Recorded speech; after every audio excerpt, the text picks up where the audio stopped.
नमस्कार, आप देख रहे हैं वीके न्यूज। मैं हूं दिवाकर विक्रम सिंह। G20 शिखर सम्मेलन का समापन हो गया और इस समापन के बाद पूरी दुनिया ने कहा जय हो भारत। जी हां, जय हो भारत का एक सुर में गान पूरी दुनिया ने किया और ये सबसे बड़ी उपलब्धि और सबसे बड़ी सफलता कही जा सकती है। अब आप सोच रहे होंगे कि सिर्फ जय हो भारत या भारत की तारीफ करके भारत को क्या मिलेगा, तो हम आपको बताते हैं कि G20 शिखर सम्मेलन में 2 दिनों के दौरान जो कुछ भी काम नई दिल्ली के G20 के मंच से हुआ, वो अब तक के 4 शिखर सम्मेलनों में सबसे ज्यादा सफल या सबसे ज्यादा काम को संपन्न कराने वाला सत्र कहा जा सकता है। हर एक सत्र में जितने काम हुए और जितनी घोषणाएं हुई और आगे जिन जिन मुद्दों पर पूरी दुनिया को बढ़ना है, वो भी इसमें समावेशी रूप से शामिल किया गया, जिस पर सहमति बन गई। हम ग्राफिक्स के जरिए आगे आपको बताएंगे, लेकिन सबसे पहले हम आपको बताएं कि ये सफल क्यों रहा। सफल इस मायने में कि जब G20 शिखर सम्मेलन होना था, उस समय एक लॉबी थी जो चीन और रूस की बनती हुई दिख रही थी, जिसमें पश्चिमी देशों का विरोध था। दूसरी लॉबी अमेरिका के साथ यूरोप और अन्य जो सदस्य देश हैं उनकी थी, और इन दोनों लॉबियों का संबंध अगर भारत के दृष्टिकोण से देखा जाए तो भारत के साथ बेहतर था चीन को छोड़कर। अब आप समझ रहे होंगे कि सफलता भारत को मिली कहां, तो हम आपको बताएं कि रूस और चीन ने भी लगभग 83 मुद्दों पर भारत का समर्थन किया, और ये ऐसा इसलिए हुआ क्योंकि जिन मुद्दों पर वो भारत का साथ देते हुए दिखे, वो उनके लिए जरूरी है, और अगर वो इसका विरोध करते तो उनका नुकसान हो जाता। लेकिन भारत का दृष्टिकोण उसमें शामिल था, इसलिए भारत की बात उनको माननी पड़ी। ये सबसे बड़ी सफलता।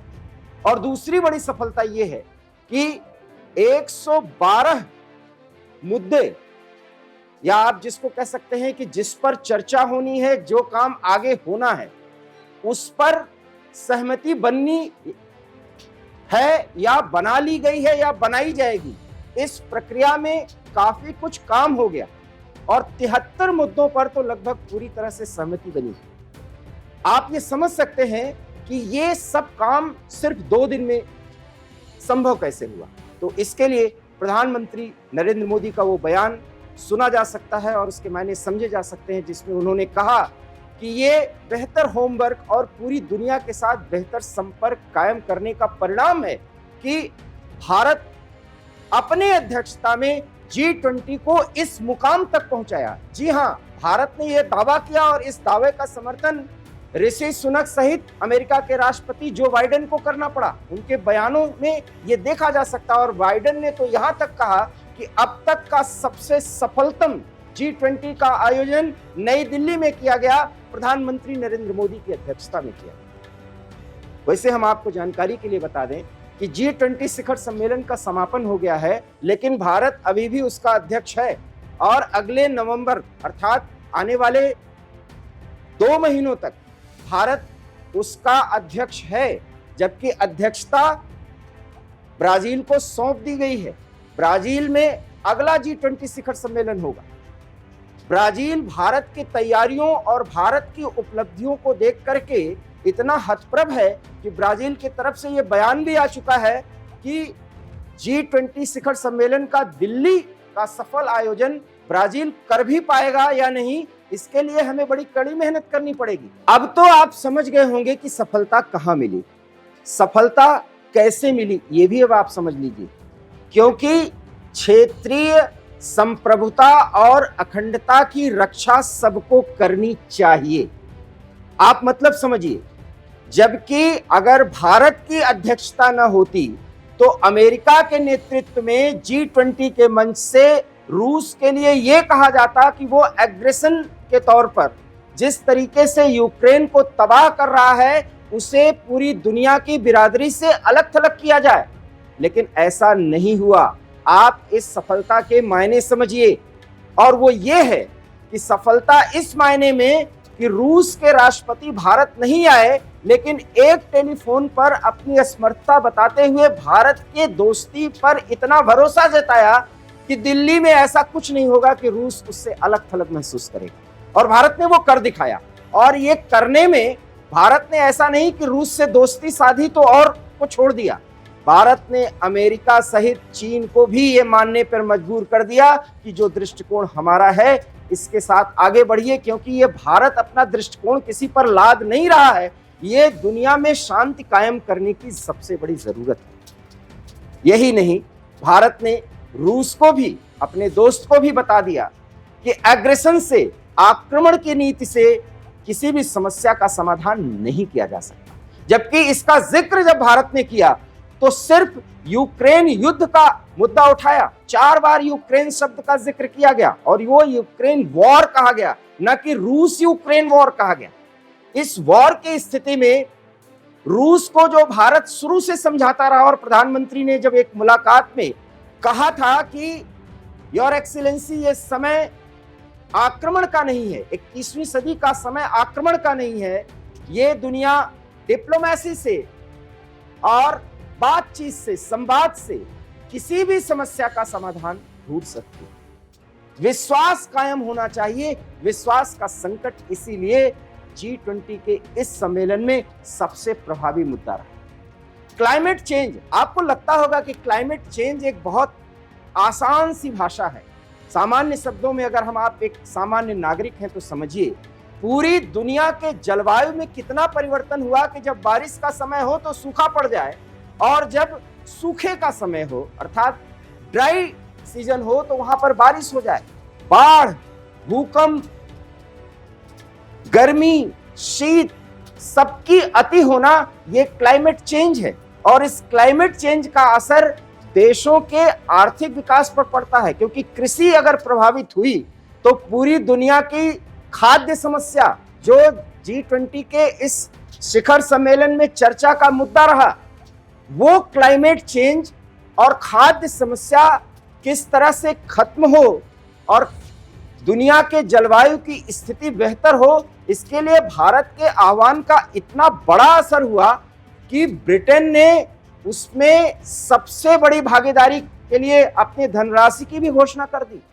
आप समझ सकते हो कि प्रधानमंत्री ऋषि सुनक ने, जो ब्रिटेन के प्रधानमंत्री हैं, उन्होंने सबसे ज्यादा धनराशि की घोषणा की है कि ये धनराशि क्लाइमेट चेंज पर काम करने के लिए दिया जाएगा।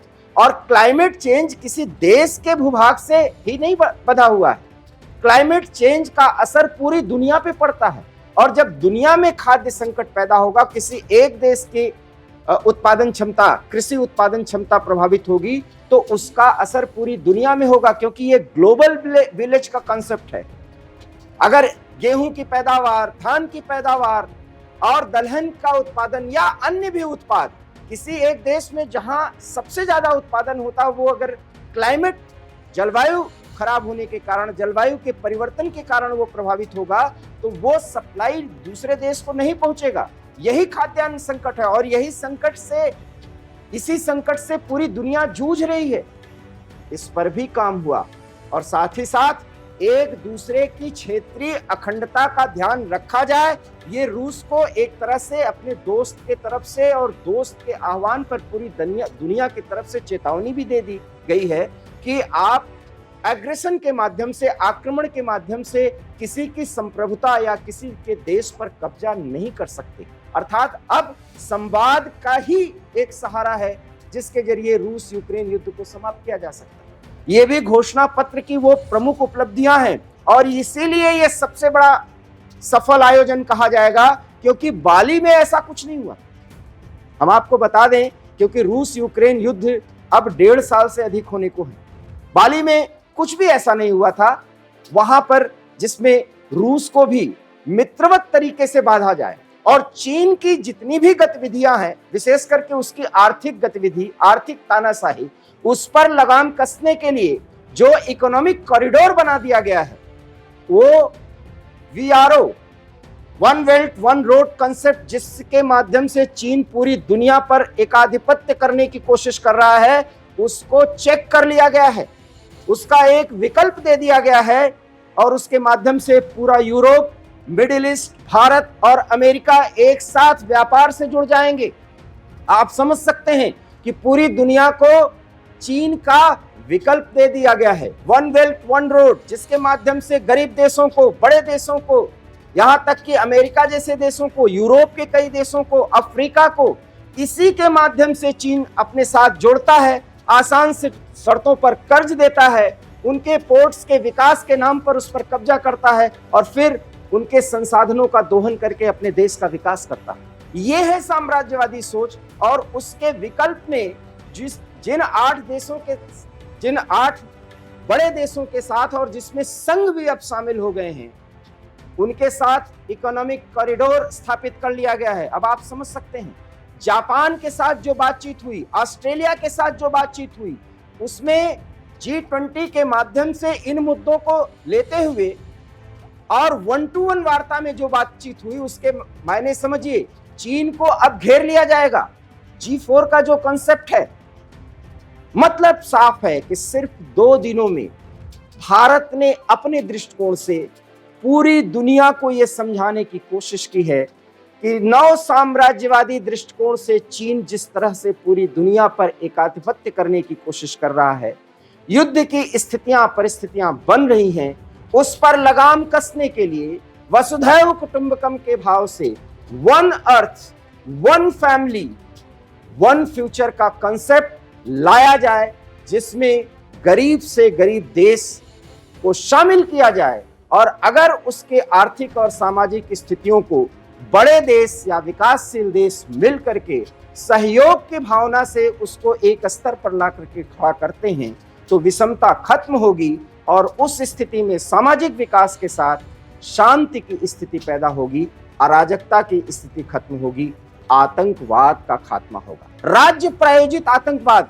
जो पाकिस्तान G20 शिखर सम्मेलन में भाग ले सकता है या उसका सदस्य बन सकता है, उसकी चर्चा तक नहीं हुई उस देश की। कारण क्या है? क्योंकि राज्य प्रायोजित आतंकवाद का वो पुरोधा है, इसलिए आतंकवाद पर भी एक कड़ी चोट हुई और ये G20 की सफलता पर सबसे कम चर्चा हुई, खास करके मीडिया में। हम आपको बता देते हैं कि अब पाकिस्तान कश्मीर का राग भले ही अलापे, लेकिन पूरी दुनिया उसको सुनने वाली नहीं, क्योंकि दुनिया में शांति बातचीत से संभव है और आर्थिक विकास से संभव है। आर्थिक विकास का वो ताना बाना जो चीन बुन रहा है और जिसके माध्यम से वो गरीब देशों को जोड़ रहा है, पाकिस्तान, श्रीलंका जैसे देशों को जोड़ करके उनके विकास के सपने को आगे बढ़ाता है, लेकिन उनकी आर्थिक तबाही इस कदर पैदा कर देता है कि वहां के नागरिक सड़कों पर उतरते हैं। ये सामाजिक अराजकता कैसे खत्म हो, G20 में इस पर भी चर्चा हुई और भारत के दृष्टिकोण को सबने मान लिया।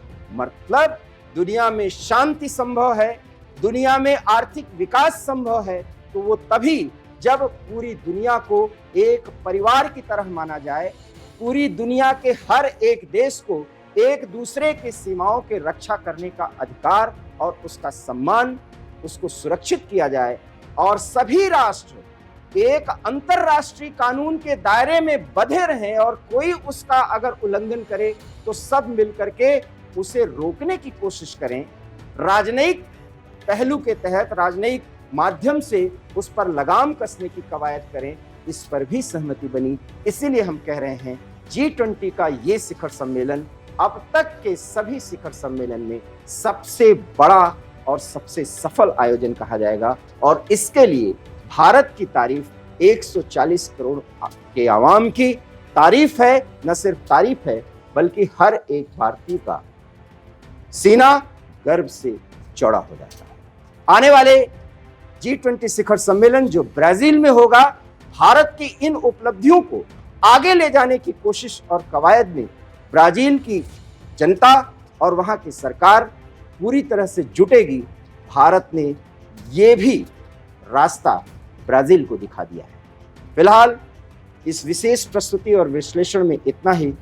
आपको हमारा ये विश्लेषण कैसा लगा, अपनी प्रतिक्रिया हम तक जरूर पहुंचाएं। फिलहाल मुझे दीजिए इजाजत। नमस्कार। वीके न्यूज, राष्ट्र के नाम।